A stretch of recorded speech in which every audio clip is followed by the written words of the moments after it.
Well, this government, every time they are losing an argument, they threaten to change the law and bring in more draconian measures that suppress the civil rights of people. This law has been in place for decades, that agency workers shouldn't replace legitimately striking workers in a lawful ballot. If he wants to spend his time doing that, that's up to him. There aren't agency workers that can replace our members in safety critical work. They're not going to be able to run 25,000 volt electricity control centres. They're not going to signal high-speed trains. They're not going to be able to maintain rolling stock. They're not going to be able to drive trains. So it's a bit of an irrelevance, really, to the situation that we're facing. If he wants to bring some people around and stand in empty stations to break strikes and pay them when he could be paying our members for a settlement, that's something that he's got to spend his time doing. He's also talking about fining unions for illegal strikes, which is an irrelevance. This is a lawful dispute under the legislation that the Tories brought in themselves. And every time we meet the hurdles and break the thresholds that they brought in, they want to change the law again. We've got the most draconian laws in Western Europe and in any democracy, in fact, anti-trade union laws. Whatever they bring in, we'll meet that challenge and we'll continue to campaign. And if necessary, we'll take effective industrial action when we need to.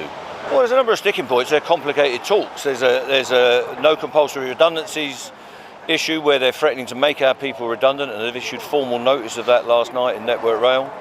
There's the working conditions where they're threatening to rip everything up. This week they've said that rather than have a pay rise, they're going to actually cut salaries, not just against inflation, to actually cut the salaries of new entrants while extending the working week to up to 40 hours where we have an agreement for 35. So they're escalating the issues on that. And we've also got the issue that most of our members have not had a pay rise for 2 or 3 years, the third anniversary of zero pay increases. So all of those things have to be addressed and resolved in these debates. I think if the companies were free to have that discussion, we could have that. But the contracts that the train operating companies have with Network Rail means that the Secretary of State, Grant Shapps, has direct control of their negotiating agenda and dictates what they can say and do. Well, I can't predict how long this campaign will go on. We'll campaign on the streets, in demonstrations, lobbying MPs, and doing the best we can. Industrial action will form a part of that if we don't get a settlement. But our mandate runs for 6 months, and we will renew that mandate through a fresh ballot when we need to later in the year. We're hoping that doesn't happen. We don't want any more strikes. We're convinced we can resolve this dispute this week if we had the necessary goodwill from the other side of the table. So I can't predict how long it will be, but we'll be campaigning for as long as it takes to get a settlement to the issues that are in front of us. Well, I don't know how bringing an untrained, non-safety critical, inexperienced worker into a dangerous environment like the railway, where there are high-speed trains, there are high voltage distribution systems, and there are rules and regulations that have the power of statute, how that will help anyone, whether they're a passenger, a worker, a manager, or whatever. I don't see how the use and deployment of students or people who've got no work experience and working for an agency will help anyone to resolve this situation.